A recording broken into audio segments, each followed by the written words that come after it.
nossas saudações. É com uma enorme alegria que nós estamos aqui mais uma vez reunidos nesse projeto tão maravilhoso, tão iluminado, abastecido por essa egrégora de luz que nos permeia, refletindo Joana de Ângeles. Esse projeto vem aí com todo o apoio, com todo o respaldo da nossa Casa Espírita, Centro Espírita Discípulos do Evangelho, que tem ali como braço social o Lar Irmã Dirce. E com toda essa egrégora vai formando essa equipe de trabalhadores encarnados e trabalhadores espirituais do plano espiritual, que estão presentes em todas essas ações. E não é diferente com o nosso projeto aqui, onde nós temos esse desejo de poder expandir o conhecimento, de poder ampliar as reflexões e indo trabalhando para um melhor aperfeiçoamento moral, indo trabalhando rumo à nossa evolução, onde nós vamos dando passos pequenininhos, mais sustentados ali, né, na perseverança, na fé. E nós temos aqui no canal do SED, para você que está chegando agora, que ainda não conhece, nós temos toda uma playlist de todo esse trabalho realizado até aqui. A primeira etapa do projeto é o estudo da série psicológica de Joana de Ângeles, 16 livros estudados um a um, que está ali numa playlist toda organizada para que nós possamos ter acesso, revisitar essa obra. Segundo momento do projeto, que é esse que nós estamos vivendo agora, nós vamos falando dos desafios, né, desse homem contemporâneo. Então, são temas variados de assuntos, de sentimento, de emoções que nos reportam a própria análise, porque todos nós aí temos dificuldade em lidar com alguns desafios, com esse mundo contemporâneo, todos nós sentimos mágoa, ressentimento, culpa, medo, que nós vamos falar hoje. Então, nós vamos poder ir ampliando essa reflexão com esses temas. Mas o projeto ele não para por aí.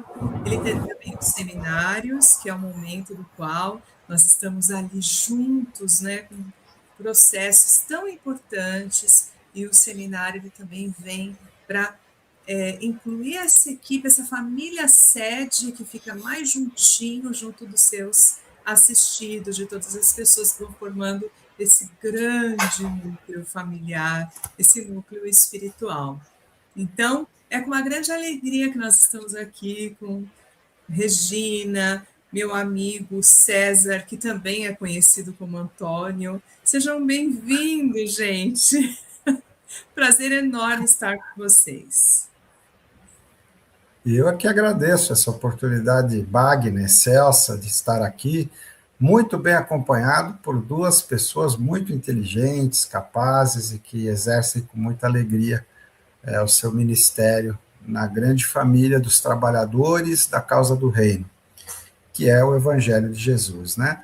Então, agradeço essa oportunidade, Edna, Regina Maria, tomei a frente para falar, porque eu queria fazer primeiro o agradecimento a vocês duas, pela confiança em mim depositada, para estar presente com vocês nesse momento de luz e de muita gratidão a Deus, onde a gente celebra a vida. Vamos falar de problemas, mas é uma celebração da vida, porque o que a gente quer é realmente celebrar essa vida, e como Jesus disse, a vida em abundância, que chegue a todos nós e que seja realmente abençoada. Todas essas formas de preservação da vida, de valorização da vida, de ampliação do significado mais profundo da graça maior que nós temos, que é a vida. Então, muito obrigado por esse convite, que eu atendo de todo o meu coração e com toda a minha vontade. Eu também sou muito grata, né? Estava até falando com a Edna antes da gente começar, como eu sou grata aí pelo trabalho que a gente vem desenvolvendo, pela oportunidade que o SED deu para a gente de desenvolver esse estudo e de estar próximo de vocês mesmo, distante, e poder refletir por temas aí que são tão importantes E lembrando que a gente aprende primeiro, né, César, Edna, a gente aprende primeiro quando estuda, quando fala, e é uma imensa gratidão e honra estar participando aqui com vocês. Gratidão. Essa família, né, que cresce nessa comunhão. E fato, nós aprendemos muito juntos. Eu estava até conversando com o César, que esses dias, dos nossos encontros, ele trouxe uma passagem tão linda de Jesus, a forma como ele trouxe, abarcou tanto o coração, que logo na sequência eu fui fazer uma palestra, e nessa palestra eu falei, não, eu e aí eu fui e levei do jeitinho que ele aquele aprendizado, e ainda contei para as pessoas, olha, gente, eu estou passando algo que eu aprendi de uma maneira tão gostosa com o meu amigo, e a vida é isso, é essa constante troca, né? Provavelmente nós vamos trocando experiências aqui de aprendizados, e elas vão sendo úteis em outros momentos que nós também vamos compartilhando com outras pessoas. E a vida ela vai seguindo esse ciclo maravilhoso, mágico, que vai nos conectando cada vez mais a esse aperfeiçoamento, né? Então, sim, estar com vocês é sempre muito bom, estar com cada um de vocês também é muito maravilhoso, quando as pessoas chegam e contam que aquela experiência foi importante, que aquela leitura, que aquele aprendizado, que aquele momento foi inspirador, que de repente, de um estudo como esse, às vezes um toque, uma observação, ela é útil para o outro que está na experiência da reflexão, da tomada de consciência. Então, que nós possamos nos iluminar e seguir iluminando por onde andarmos, não é mesmo? Que assim seja. Que assim seja. Hoje nós vamos falar sobre medo.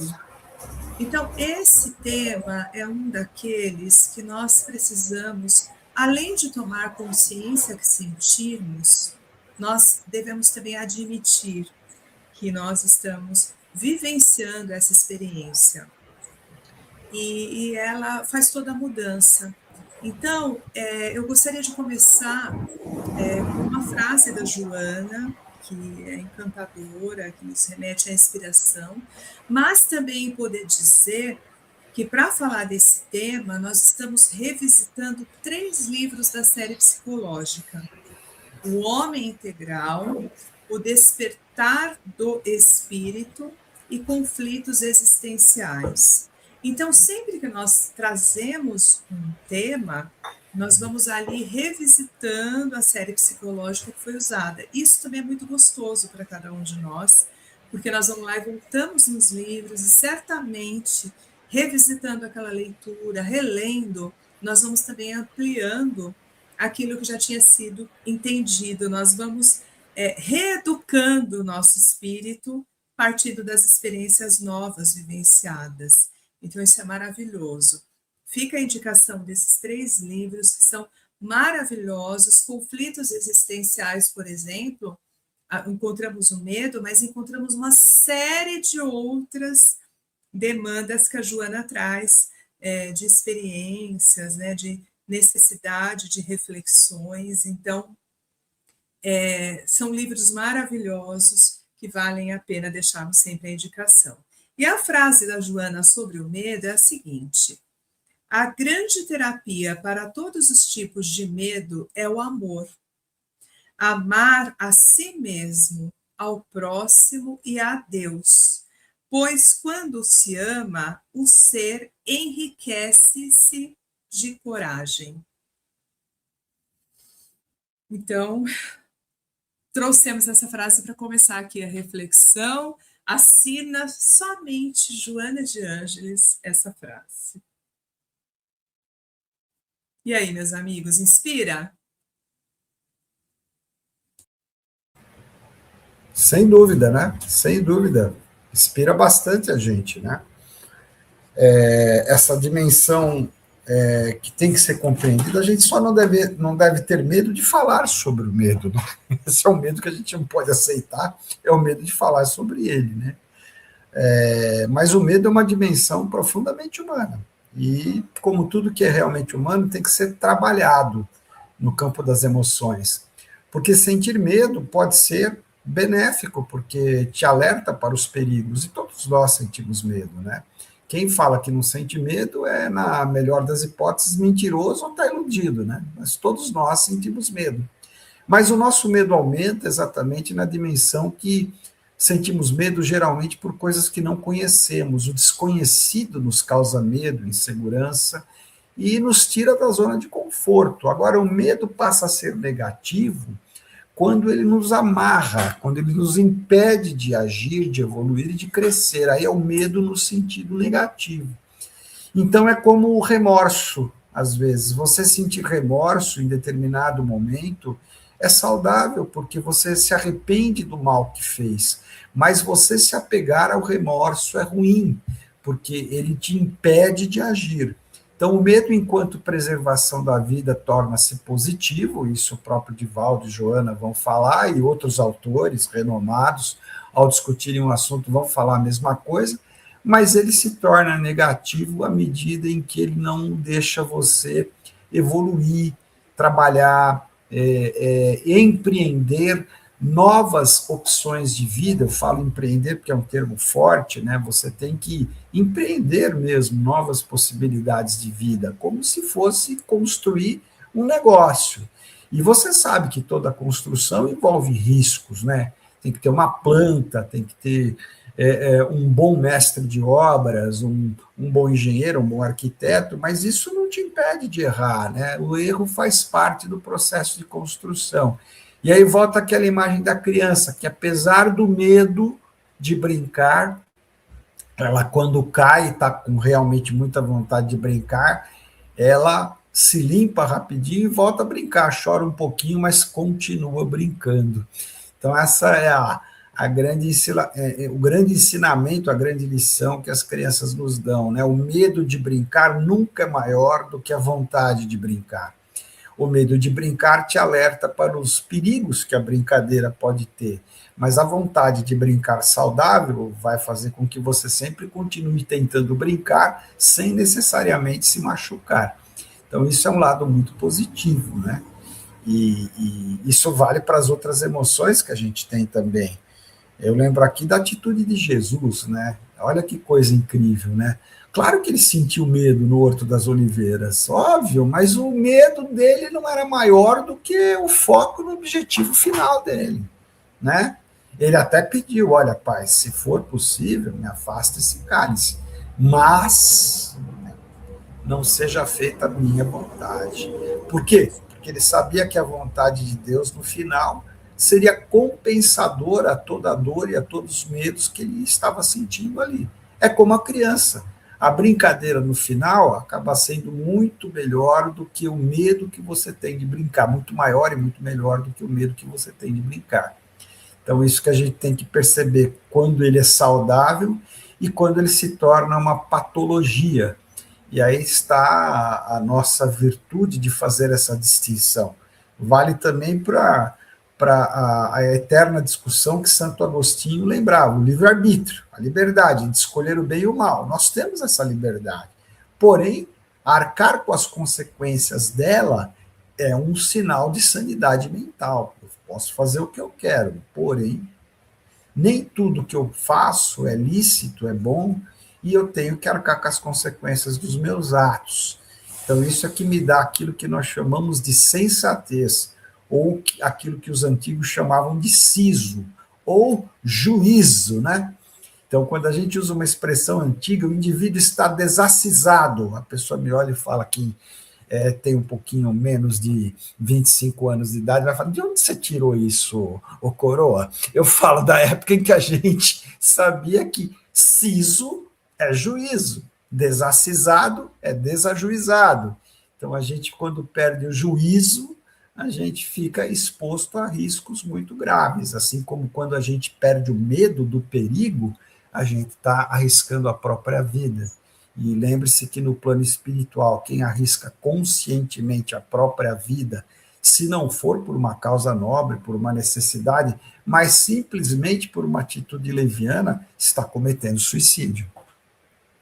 Então é preciso que esse medo seja aí temperado pela inteligência, pela sabedoria de Deus, para que ele seja uma ferramenta benéfica de preservação da vida, mas não de impedimento de você construir as experiências necessárias à sua evolução moral. Eu achei que foi bem legal o que você trouxe, né, César? E pensando no que você trouxe, a gente vai percebendo, né, assim, se a gente for ver lá nos primórdios, a era da pedra lascada, da pedra polida, você podia ser comido pelo leão. E aí, assim, você ficava naquele esquema luta ou fuga, né? Ali tem toda assim. Só que hoje em dia a gente não tem o leão que vai pegar a gente, e a gente vai vendo o medo infundado em várias situações, né? Infundado aqui é porque, assim, quando a gente vai observar mais a fundo, realmente aquele medo prejudica a evolução, prejudica as oportunidades que essa pessoa pode vivenciar. Só que às vezes ela não tem consciência, então ele acaba tomando uma dimensão maior do que seria. E como é importante a gente tomar consciência disso, porque isso pode vir de experiências que a gente viveu, traumas nessa vida. Então, assim, bateu o carro, e aí eu fico com medo de dirigir, e aí levo susto toda hora que alguém me fecha, ou alguém vai entrar na rua. Só que ir trazendo para a consciência e lembrar assim, poxa, eu tenho o conhecimento necessário para executar uma ação, para vivenciar. A questão é quando a pessoa ela vai esse medo vai tomando uma dimensão tão grande que vira um adoecimento psíquico, a ponto da pessoa, às vezes, não conseguir fazer o básico, que é sair no portão de casa, que às vezes é receber uma pessoa, às vezes é ir numa consulta médica, às vezes é assim. Por quê? Porque talvez o medo do desconhecido, como você trouxe, ou medo de coisas ruins aconteçam, ou medo das informações que a gente vai recebendo, notícias a todo momento, que vai tomando uma proporção, essa pessoa ela vai se privando de viver o melhor que ela poderia. Então, é assim, eu sofro, fico ali preso e deixo de viver. E isso vai gerando ali, às vezes precisa até de medicação, pensando nos casos mais extremos. Aí, assim, uma coisa que é importante é como esses medos vão somatizando fisicamente, a gente pode ter ali outros problemas de saúde, isso é um ponto, e o outro, isso pode ser reverberado no nosso entorno. Então, às vezes, a gente é mãe, pai, e aí tem medo de alguma coisa, esse medo vai tomando conta e a gente vai passando esse medo para os nossos filhos, sobrinhos, né? E aí, assim, eles que estavam livres, eles vão se fechando, e quanto que a gente vai vendo no consultório de pessoas que vão aparecendo com medo de situações que eles nem vivenciaram, porque na convivência, na relação ali com o outro, acabou pegando emprestado, eu diria. Então, assim, eu tenho medo de passar mal na rua, e aí a cara acaba criando ali uma fobia, criando algo que não era nem daquela pessoa, mas do entorno que ela vivia. Por que eu estou falando disso? Porque isso vai nos privando do processo de evolução e do nosso desenvolvimento. E aí, se a gente veio com propósito, né, de outras vidas, que a gente também pode ir carregando esses medos de vivências de vidas pretéritas, a gente vai perdendo a oportunidade de evoluir e de sobressair, de vencer alguns desafios. E quando você fala do mestre, né, que ele também sentia medo, e o medo é uma emoção natural de todas as pessoas, é uma das emoções, né, que a gente vivencia, até ele, que tinha todo o conhecimento, tinha, mas isso E como a Edna falou brilhantemente no texto inicial de Joana, o amor que ele tinha por todos nós, o amor que ele tinha pelo objetivo que ele queria atingir, trazia coragem. Então, era assim, eu tenho um receio, eu tenho medo ali, só que a coragem, eu preciso realizar isso. Isso é mais importante do que até, ali no caso dele, a vivência física dele estava em jogo, mas ele não, por isso eu preciso vencer esse passo nessa história. E quantos de nós, às vezes, temos que enfrentar os nossos medos, conscientes ou inconscientes, acolher, compreender, mas olhar para isso e falar: peraí, se eu não passar dessa fase, que nem no joguinho do computador, pelo menos na nossa época, né, César e Edna, tinha as fases do joguinho, e aí assim, você ia passando, ia treinando, ia melhorando, né? Eu não vou chegar onde eu quero, né? E isso justifica a coragem de passar por isso. Faz sentido, gente? Com certeza, né?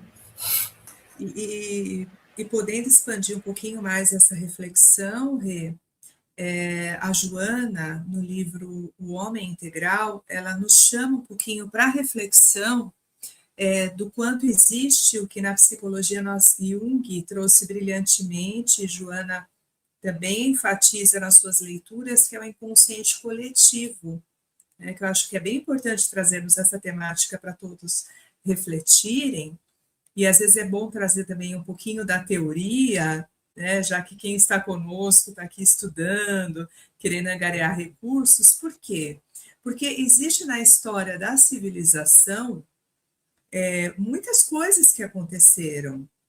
Então, quando nós olharmos o nosso processo histórico, é muito ligado ao primarismo, à guerra, à disputa, a poder, né? Muitos conflitos aconteceram, e tudo isso vai ficando internalizado no nosso espírito imortal. Então, nós vamos ficando, digamos assim, que impregnados de todas essas vivências, né? E isso está em nós e vai sendo construído, outras gerações vêm, outras pessoas vão acontecendo, nós vamos reencarnando em outros contextos, e um inconsciente coletivo que é toda essa situação que nos abarca, que diz respeito a todas as pessoas, porque é coletivo. Então, ou seja, a necessidade de preservação da espécie, a necessidade de fuga, muitas vezes quando nos sentimos ali, né, ameaçados. Então, tudo isso, todas essas experiências, todos nós já vivemos, de alguma forma, em algum grau, em alguma proporção. E isso está nos permeando até hoje. Hoje, provavelmente, nós não tiramos uma espada para guerrear, mas nós temos outras fontes que nos trazem a mesma sensação, o mesmo primarismo, a mesma necessidade de preservação da espécie. Então, quando a Joana traz essa questão do inconsciente coletivo, nos fazendo entender que esse sentimento, né, sentimentos, emoções, sensações, elas são vivenciadas por toda a humanidade, porque elas dizem respeito ao nosso processo histórico, evolutivo. E nós, como reencarnacionistas, enfatizamos ainda mais isso, porque acreditamos, né, temos certeza que essa experiência não é única, né? Eu estou aqui, Edna, cada um de nós está na condição que está, mas tem dentro de si inúmeras experiências. Então, muitas vezes, essa emoção que de repente nos abarca, ela também tem uma história com a humanidade e com outros processos individuais onde cada um de nós atravessou. Então, às vezes vem aquele medo incompreendido, que eu não sei porquê, ou aquele sentimento com relação ao outro, se nós formos pensar em culpa, em raiva, em ciúme, nós vamos ter e não vamos sabendo de onde. E elas fazem parte do todo quando eles trazem o conceito do inconsciente coletivo e dizem respeito a nós enquanto indivíduos únicos, né, de experiências intransferíveis. É legal pensar nisso também, não é, meus irmãos? Poder passar essa ideia, essa proposta teórica.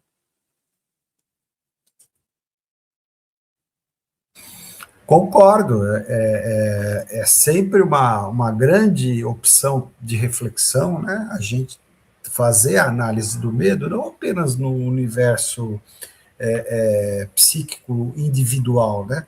Mas também na psicologia social a gente encontra essas manifestações, porque se cada ser humano tem as suas especificidades, nós temos também muitos pontos que nos unem, que são comuns a todos nós. A preservação da espécie de uma certa forma, é um medo que gerava um comportamento mais violento, mas a compreensão de que nós não somos só matéria, ela vai relativizando isso. E ao mesmo tempo que você compreende a sua bidimensionalidade, né, corpo e alma, para sermos aqui fiéis ao pensamento de Platão, quando ele dizia que essa bicorporeidade nossa, vamos dizer assim, né, essa bidimensionalidade, melhor dizendo, nossa, corpo e alma, ela precisa ser trabalhada dentro de uma percepção mais aprofundada, né? Como um dos pais da doutrina espírita, né, um dos organizadores desse conhecimento milenar, que é o espiritismo, a gente pode fazer essa análise. Quanto mais materializado, Emmanuel faz isso, Chico faz, Divaldo, Joana, outros grandes pensadores da doutrina espírita vão reunir esses saberes. Como você considera um espírito mais evoluído? Essa consideração parte, quanto mais desmaterializado, menos apegado à matéria ele for, mais evoluído ele é. Então, é nessa dimensão que surge aí Jesus e os outros grandes avatares espirituais da humanidade, todos liderados por ele, que a gente percebe que eles eram desapegados. Por exemplo, Buda era um príncipe que vivia num palácio cercado de luxo, de conforto, e ele só foi encontrar a paz e a sua elevação espiritual quando passou a viver afastado de tudo isso, levando uma vida simples entre os camponeses. Jesus optou em nascer numa estrebaria, né, junto aos animais, apesar de ser descendente de rei, do rei Davi, né, da família de rei Davi, entrou nessa família, encarnou nessa família, ele fez uma opção pela vida humilde. E é notório como isso também nos liberta do medo, porque o medo parte sempre dessa concepção muito primária, muito primitiva, eu vou dizer assim, de que nós só somos matéria, que com a morte acaba tudo, que não há vida no pós-morte. A negação da sua dimensão espiritual é também a sua falência moral, porque se não existe nada, se Deus não existe, então tudo é permitido. Mas assinem comigo, se Deus não existe, tudo é permitido. Eu posso fazer o que eu quiser, porque não tem sequência da vida. A vida se resume nascimento, reprodução e morte. Se é só isso, cada um por si, e vamos lutar aí apenas para ter a melhor qualidade de sustento do corpo físico. Então aí surgem os medos, né, e eles se tornam mais avassaladores, porque eu não vejo o meu irmão como irmão, eu o vejo como inimigo, como aquele que pode potencialmente cercear o meu direito a uma vida física melhor. Ele se torna meu adversário e deixa de ser meu irmão. E quando eu percebo que na fraternidade, no amor, na crença muito bem fundamentada, hoje até pela ciência, de que a vida continua no pós-morte, então a gente começa a desenvolver outro medo, e esse medo é saudável, que é aquilo que a Bíblia vai chamar de temor a Deus. Note que ela não usa a palavra medo, ela usa a palavra temor. O temor das consequências de eu não trabalhar a minha dimensão espiritual, que desenvolve uma série de doenças que hoje nós encontramos no mundo de hoje. Quando você fala de ansiedade, de depressão, de pânico, é aquela pessoa que ainda está muitas vezes, eu sei que tem um fator genético, a gente sabe, a gente estuda, não estou negando isso, não estou negando os fatores de natureza fisiológica, mas pode observar que quando a pessoa é bem espiritualizada, ela trabalha bem a dimensão espiritual dela, ela fica menos suscetível a esse tipo de doença, porque ela sabe que não termina na sepultura. Tem um escritor que eu adoro, que ele mandou escrever na sepultura dele uma frase fantástica, é o Mário Quintana. Ele disse assim: eu não estou aqui. Ah, É ótimo, né? lembrança, César, É que ótimo. ótimo. Eu já vou pedir para os meus irmãos, quando eu também desembarcar, falar, ó, por favor, escreva bem grande lá, eu não estou aqui, porque a vida continua. E eu acho que Está a gente, registrado, viu, César? Já está registrado aqui o seu pedido. por favor, não estou mesmo, né? Não estou mesmo. E é essa crença que nos torna menos medrosos, porque a gente sabe que vamos ter novas oportunidades, que a misericórdia de Deus é infinita, mas que nós temos que corrigir o nosso primitivismo, o nosso apego à matéria, a nossa busca desenfreada, o nosso hedonismo por prazeres materiais, porque a decepção vem quando você principalmente começa a perceber que você está chegando ao fim do corpo físico, aquela pessoa muito apegada à matéria, aos valores materiais, ela entra em crise, ela vai falar, poxa, mas eu queria continuar namorando, casando, tendo filho, mas agora eu estou tão velhinho, não dá para fazer mais isso, né? Eu tenho que me contentar com aquilo que eu construí e elaborei também no lado espiritual. Então, o medo, o temor a Deus, o temor das consequências do nosso materialismo, esse é saudável. Agora, o temor de que tudo vai acabar no dia da sepultura, esse é um temor patológico, né? Ele precisa ser tratado com uma boa dose do Evangelho de nosso Senhor Jesus Cristo, das passagens, dos tratamentos espirituais, do seu Divaldo, da dona Joana, do seu Chico, do seu Emmanuel, porque são eles que nos garantem, né, de que a vida continua, né? A gente é imortal. César, você está falando do temor a Deus, eu acho que valeria tanto ampliarmos para as pessoas, né, para refletirmos juntos, que esse temor, ele nos leva a uma consciência, a uma reforma íntima, a uma necessidade de melhora. E quando eu tenho esse medo, talvez eu estou mais ligada a essa ideia do castigo, da culpa, né? Então, assim, é como se, à medida que eu tenho esse temor, é como se eu travasse a partir de então uma nova etapa na minha vida. Aí eu vou expandir, é um temor que me traz a um aperfeiçoamento moral, não é? Que Com legal certeza. isso. Com certeza, eu tenho que ter medo de entrar na curva a 250 por hora, porque a física me prova que se eu fizer isso eu vou me arrebentar lá no alambrado. O cara que fala para mim, não, eu vou entrar na curva 250, ele está livre da sanidade, ele está privado da sua sanidade mental, porque uma pessoa normal não vai fazer isso. Uma pessoa que tem juízo, ela vai falar, eu vou me arrebentar, eu não tenho medo de me arrebentar, então você está doente.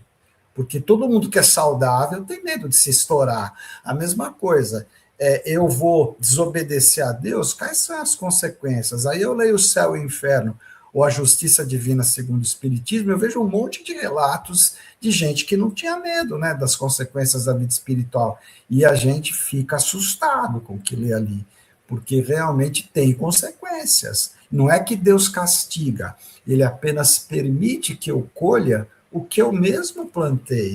Deus não castiga ninguém, eu me castigo. Então, quer dizer, o universo é sábio. Eu posso usar a terra para plantar rosas, frutas, verduras, legumes, mas a mesma terra eu posso usar para produzir substâncias tóxicas, espinhos, uma série de coisas. Vai nascer o que eu plantar, não é? Então, essa é a sabedoria do Evangelho. Não é a gente tem que ter temor mesmo das coisas ruins. Eu tenho que ler os...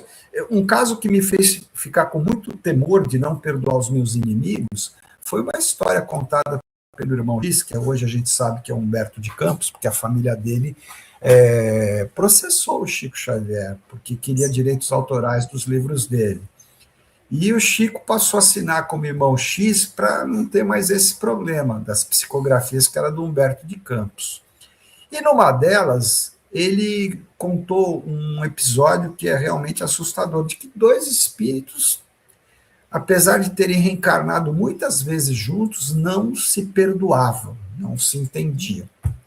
Um matava o outro matava um, e assim ia de encarnação em encarnação, até que uma hora a espiritualidade deu uma solução que é a única que talvez tivesse para os dois. Eles nasceram chifópagos, ou seja, grudados um no outro. Quando eu li isso, eu fiquei morrendo de medo de não perdoar meus inimigos. Já perdoei todo mundo, tá tudo bem. Eu não quero nascer grudado com você, mas nem a pau. Já te perdoei. Você precisa de alguma ajuda? Eu te amo, meu irmão. É lógico, você já pensou você nascer grudado? Deus me livre. Eu tenho medo, sim, entendeu? E não tenho medo de falar que eu tenho medo. O Chico Xavier estava caindo do avião e o Emmanuel, eu falei, morra com dignidade. Ele falou assim, eu estou com medo, eu vou gritar assim, socorro! Porque o medo é uma reação natural, não tenho que ter vergonha de ter medo, né? Eu tenho que ter vergonha quando esse medo, ou ficar preocupado, quando esse medo me impede de fazer o bem, de ajudar as pessoas, de ser mais solidário. Mas quando esse medo preserva a minha vida, a minha paz de espírito, é um medo abençoado. Sim. Porque o segredo, a sabedoria de Deus, diz a Bíblia, a sabedoria divina, ela se resume no temor a Deus. Porque o homem que teme a Deus, ele não vai fazer coisa errada, ele sabe que as consequências são gravíssimas, né? Então, esse temor, ele é abençoado, né? Acho interessante a gente refletir, até pegando o gancho que você trouxe, né, César e a Edna, que esse temor a Deus, à medida que a gente vai tendo conhecimento, né, que a gente vai evoluindo, ele se transforma, porque daí já é uma escolha, né? Eu escolho vivenciar, né, levar a vida de uma forma diferente. À medida que eu compreendo aquilo que me ocorre, as atitudes que não são tão adequadas, à medida que eu vou compreendendo isso, eu tomo, você falou bem, né, Edna, consciência, eu não tenho mais medo de Deus, assim, às vezes eu tenho receio do que, por exemplo, como eu vou chegar, por exemplo, ali no outro lado, né? No sentido não do que eu vou encontrar, mas eu lembro de um dos monitores que me deu, quando eu fiz o primeiro curso da doutrina, o Livro dos Espíritos, ele falava assim, imagina, né, você ali viveu uma vida, e o seu mentor espiritual ali te esperando, falou, nossa, eu esperei tanto de você, e olha só, né, olha, e é lógico, né, como você falou, né, César, Deus não castiga, né, eu tenho um amigo, né, que ele fala assim, Deus nos perdoa? Não, Deus não perdoa. Como que ele não perdoa? Porque ele não se aborrece, ele conhece cada filho como é, mas intrínseco em nós, né, tem uma centelha divina que quer fazer o melhor, e às vezes aquilo que a gente faz ainda não chegou naquele nível. E aí fica o medo, né? Poxa, será que eu estou falhando? Ou a culpa, né? Nossa, eu fiz algo de errado. E Joana, ela vem trazendo, é lógico que a gente vai ter os outros capítulos aí, desses outros temas que a gente vai trabalhar, que a culpa, sem ela ter uma resolução, ela só gera sofrimento. Mas quando você compreende o seu erro, a sua falha, entende, poxa, a partir de agora eu vou fazer diferente, é uma proposta. E aí, assim, eu acho que o grande desafio em relação ao medo é os medos infundados, é aquele medo que tira, como você falou, né, César, a possibilidade da gente fazer o bem, da gente se desenvolver. como ser humano, como sociedade, como família. E isso, às vezes, a gente precisa ter esse autoconhecimento no sentido para entender, mas espera aí, eu tenho medo de constituir uma família. E aí você fala, poxa, mas seria um processo de desenvolvimento, exatamente como você falou, né, César, da história. Poxa, porque talvez vai vir um filho, ou eu vou me conectar com alguém que eu tenho ali uma desavença. Só que tem um propósito maior que nos convida a ter e a levar uma vida diferente. E à medida que a gente vai tomando essa consciência, a gente se apropria dessa condição e a gente transforma. É mais ou menos aquela história. Eu tenho medo e vou assim mesmo. Eu tenho um amigo que ele é psicólogo, mas ele estudou regência, né? Ele era regente de orquestra. E aí uma vez eu perguntei, eu falei assim, você sente medo de falar em público? Aí ele falou assim, já sentiu? Aí ele falou assim, não, Regina, é assim, nos 5 primeiros minutos vem aquele friozinho na barriga. Por quê? Porque você quer fazer o melhor, então você... Isso, como você falou, né, César? É ali assim, tipo, deixa eu ver se eu estou fazendo certo ou não. É importante, mas depois passa, à medida que você vai entendendo, nossa, eu posso levar minha palavra para as pessoas, elas podem mudar a respeito de alguma coisa. Nossa, não está acontecendo nada de errado comigo, né? Posso fazer um parênteses? Outro dia eu estava atendendo uma pessoa e ela falava que estava morrendo de medo de dirigir em estrada, mas ela adora a praia. E aí, assim, um dia eu falei, vai, né? Você dirige, você tem carro, vai, vive essa experiência. E ela foi sozinha. Quando ela voltou, ela falou assim, nossa, como foi gostoso. Aí eu comecei a pensar assim, gente, como eu perdi tempo. Porque era o medo de que coisas ruins poderiam acontecer, mas foi o que eu falei para ela, quem está no controle do volante é você que está dirigindo o seu carro. E quantas vezes a gente esquece que na nossa vida, quem está dirigindo o nosso carro somos nós mesmos. Nós estamos no controle do nosso volante. E no final da estrada pode ter uma praia tão linda, um sol maravilhoso, e a gente pode estar perdendo a oportunidade, não é, Edna? Podemos muito, né, estar perdendo, e é essa questão, né, é inerente a todos nós. Essa dúvida, essa inquietação, essa incerteza, porque também muitos de nós se limita ao novo pela incerteza. E se não der certo? E se acontecer? Não vou começar porque não tem chance. Então, às vezes, fazemos muito cálculo. Nós aprendemos com Jesus na parábola da previdência de sermos prudentes. É como o César começou falando, fazer uma análise, uma preparação, pensar no que pode dar certo, errado, ok, tudo isso. Mas tem um movimento natural, que é o fluxo da vida também, que está regendo a cada um de nós. Então, é esse enfrentamento da fé também, da coragem e também da possibilidade de assumir que nem tudo também precisa ser da forma como nós estamos desenhando. Muitas vezes a vida nos mostra outra realidade, outra maneira de percepção, e que no final das contas era exatamente aquilo que nós estávamos precisando. Não é? Exato. E nesse sentido, vai se revelando uma outra forma. Exato.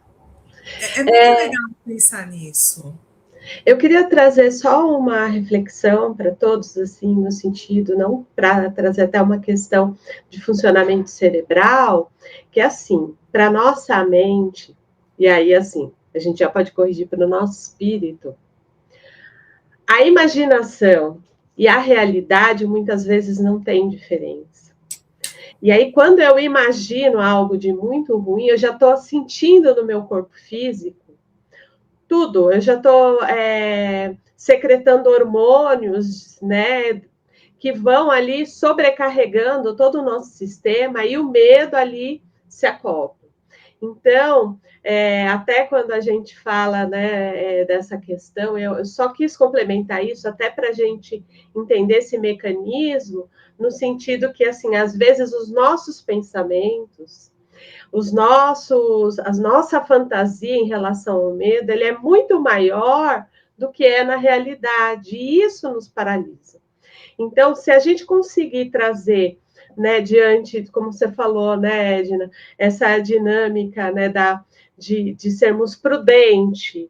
Então, assim, tá, se eu for na estrada e o meu carro não tiver ali bonitinho, equipado, funcionando adequado, realmente pode acontecer. Então, deixa eu me preparar, que é o planejamento, ali aquele olhar, mas, assim, não quer dizer que aquilo de ruim que a gente imaginou vai acontecer.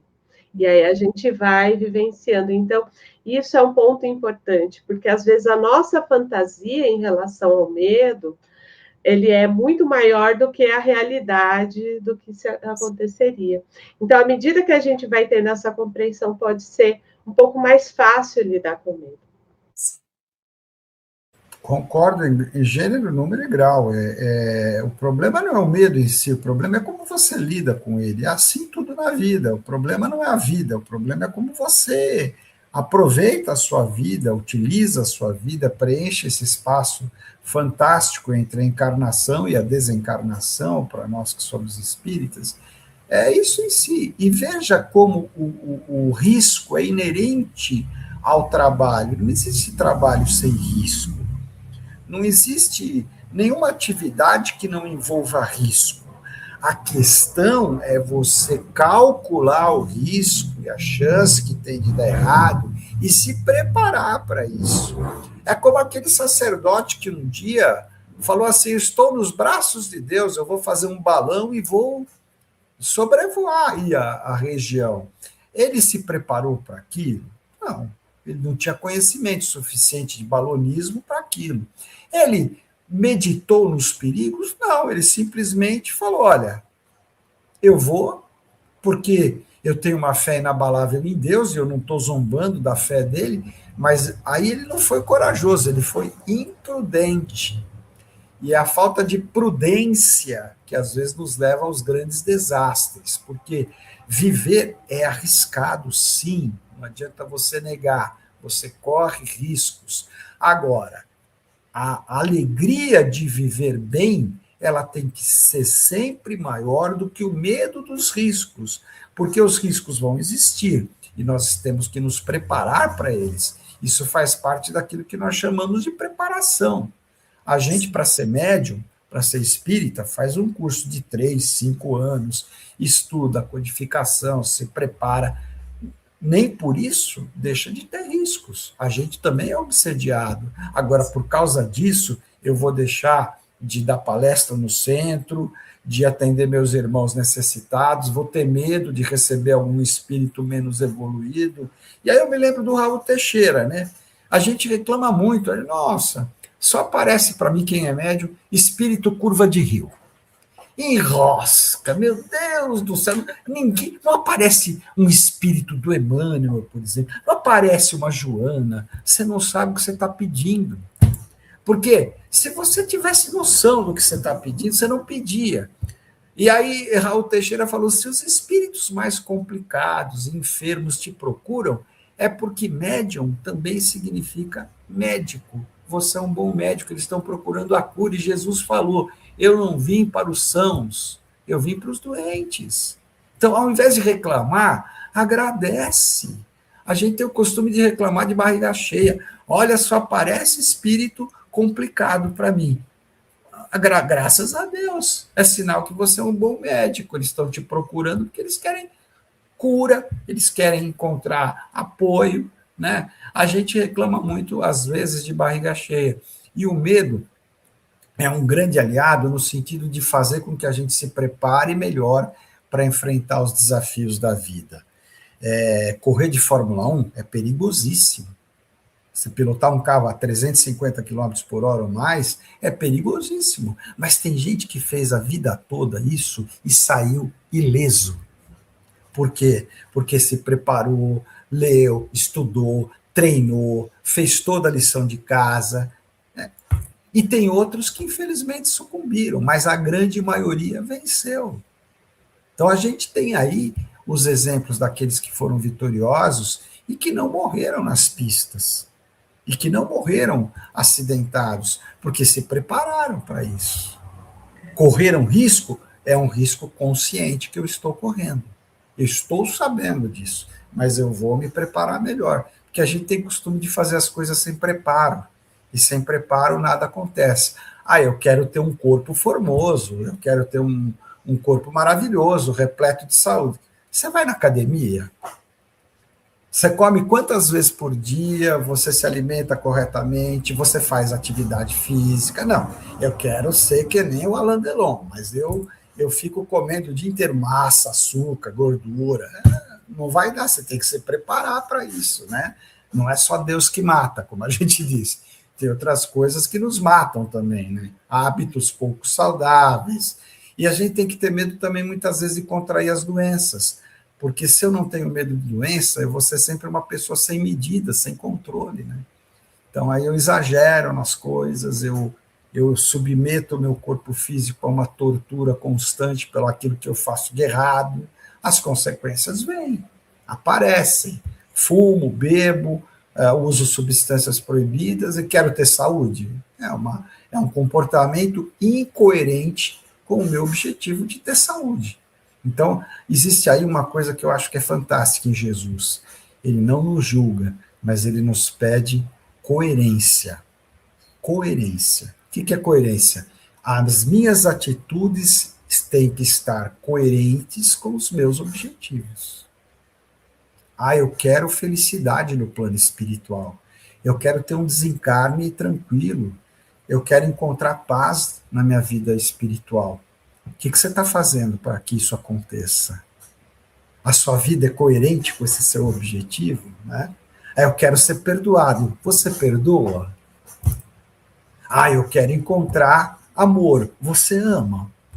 Então, essa coerência que Jesus nos pede. Por isso que ele não julga a mulher adúltera. Ele pergunta para ela no final daquela cena que nós já conhecemos, né? Ninguém te condenou? O que ele fala? Eu também não vou te condenar, não. Porém, vá, mas não tornes a pecar, para que não te aconteça algo pior, para que não venha consequências piores a essa que você está tendo agora, de quase ser apedrejada aqui por todo mundo, né?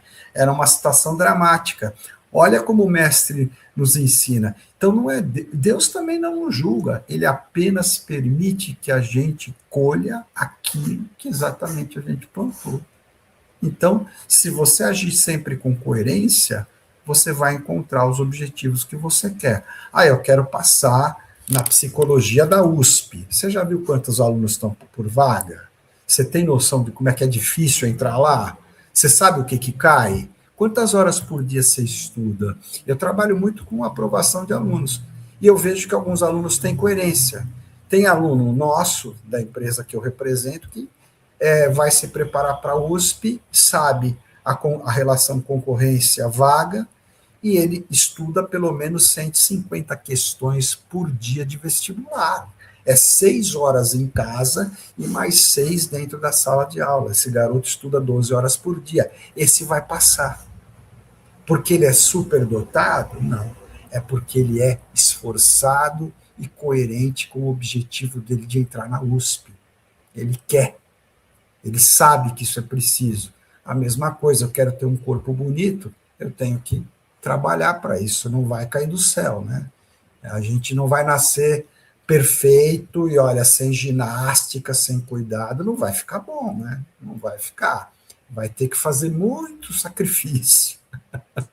Não é? É a coerência. E pensando aí, né, em fazermos o fechamento do tema, é um tema tão amplo, né? Ficaríamos horas conversando, né? É um tema tão importante, muito valoroso essa questão que você está trazendo, o César, porque muitas vezes também chegamos numa casa espírita querendo uma melhora rápida, querendo uma modificação rápida, sem julgamento a ninguém.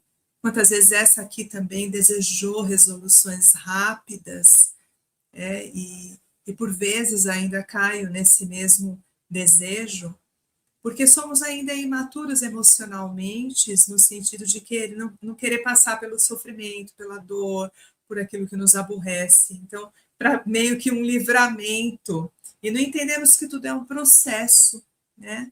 Então, vamos respeitar esse processo da vida, compreendendo que tudo isso que nos permeia é importante para a nossa evolução, inclusive sentir medo.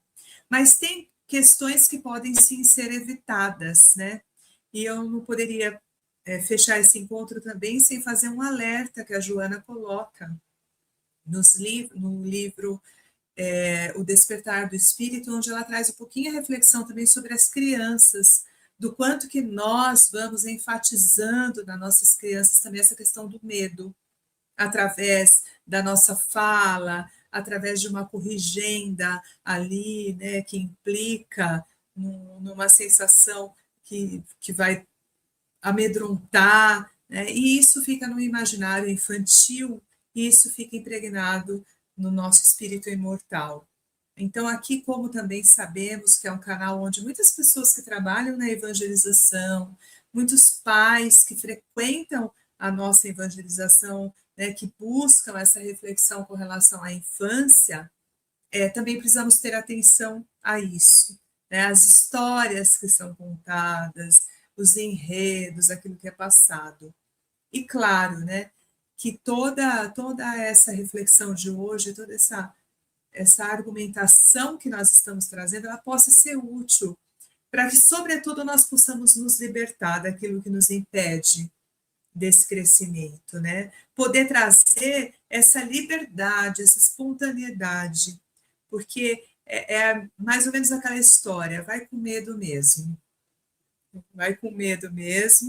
porque a tua trajetória, ela certamente espera muito de você, né? Aquele enredo que está desenhado para que você faça nessa encarnação, para que você experiencie, ele está ali te aguardando. E, por vezes, essa limitação da atuação nos impede de grandes passos, de grandes projetos, né, de grandes iniciativas que reverberam não só para nós, mas também em nosso entorno.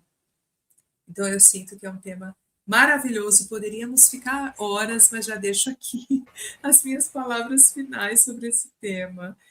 E aí, meus irmãos? Quem somos, né? Se apropriar de quem somos e seguir a nossa jornada. Porque, como você falou, né, Edna, ela é um sol maravilhoso que está esperando a gente ali no final da nossa estrada. E assim, e também respeitar as nossas questões e conhecendo e compreendendo. Realmente, a gente ficaria horas aqui, gente, falando sobre isso, né? Mas a hora corre demais, o tempo corre muito rápido, né? O tempo urge. Palavras finais, eu diria o seguinte, que o medo jamais nos impeça de fazer o bem, Exato. Mas que o medo nos ajude sempre a evitar o mal. Exato. Nos impeça de fazer o mal. Exato. Se o bem nos ajudar a evitar o mal, o medo nos ajudar a evitar o mal, é um medo benéfico, mas que jamais nos impeça de fazer o bem, porque ele se torna patológico, doentio. Essa frase é do Antônio César? Eu acho que é de um amigo meu que é pastor, que ele vive tentando me converter para a igreja dele, mas eu já falei para ele que eu não vou. Agora, isso não me impede de concordar com ele. Exato. Ele está aqui na minha orelha. Ontem ele estava lá no centro espírita pedindo para eu ensinar a oração do Chico para o povo. Eu ensinei e ele falou, pede para eles repetir. Eu repeti, eu falei, tá bom. Se isso te faz feliz, vê se você que está em cima também, no mundo espiritual, vê se você na próxima encarnação volta espírita, para ajudar a gente. Exato. Ótimo, mas é isso mesmo, que legal, adorei essa frase, ela resume, né? Resume, Exatamente. faz essa resolução. Que lindo esse nosso encontro. Foi lindo mesmo. Maravilhosa essa reflexão, e é o que a Joana fala, vamos tomar consciência disso, vamos assumir o que sentimos, porque um ser consciente, né, ele desperta de fato para novas realidades, novas ações, e transita aí rumo ao seu progresso pessoal, e o nosso progresso pessoal está alinhado com o todo. O todo evolui quando nós evoluímos individualmente. Gratidão, meus amigos, e a você que nos acompanha, que nós possamos nos ver em outros encontros. Exatamente.